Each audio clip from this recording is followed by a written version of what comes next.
Malaysia's story begins long before skyscrapers deep in ancient forests and caves. The Naya Caves in Sarawak reveal human life here dating back 40,000 years.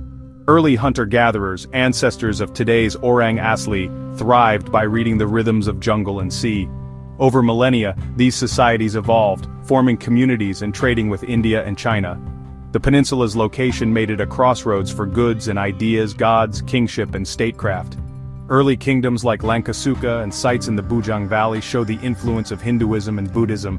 These Indianized port states became centers of commerce and culture, blending beliefs and peoples. The Srivijaya Empire from Sumatra dominated the region, controlling the Straits of Malacca and shaping trade. Local kingdoms paid tribute, cementing the peninsula's role as a global trading hub. Winds brought traders from Arabia, Persia, India, and China, along with the seeds of future change. This set the stage for the rise of a legendary sultanate. From Srivijaya's shadow rose the Malacca Sultanate, founded by Paramaswara around 1400. Malacca's strategic port turned it into a bustling cosmopolitan city.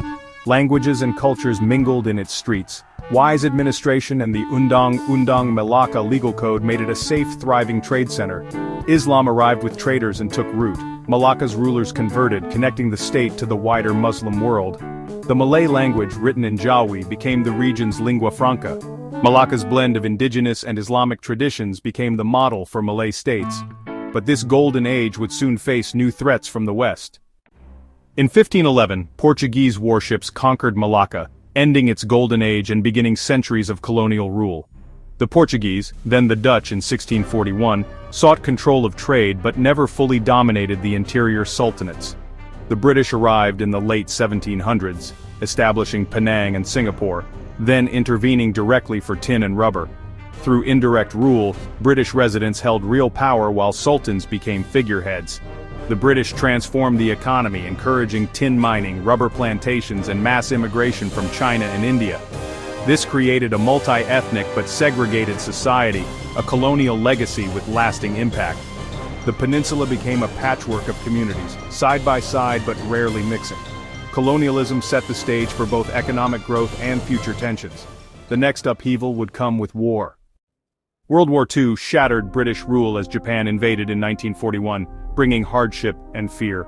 The occupation destroyed the myth of colonial invincibility and fueled local nationalism. Japanese policies deepened ethnic divisions, especially targeting the Chinese, who formed resistance groups. After Japan's surrender, the British returned to a changed landscape and faced massive protests against the Malayan Union. The United Malays National Organization, UMNO, was born, leading to the Federation of Malaya in 1948. The Malayan emergency saw a bitter guerrilla war against communist insurgents. Political cooperation among Malays, Chinese and Indians formed the Alliance Party. Led by Tunku Abdul Rahman, they negotiated independence. On August 31, 1957, Malaya achieved Merdeka, independence born from struggle and unity. Independence in 1957 was just the beginning.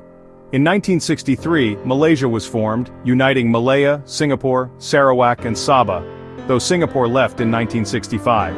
Ethnic tensions, a legacy of colonial rule, erupted in the 1969 race riots, exposing deep divisions.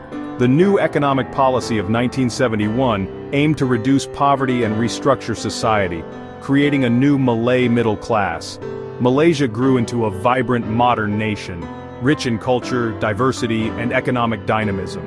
The slogan "Malaysia Truly Asia" reflects its unique blend of Malay, Chinese, Indian, and indigenous cultures.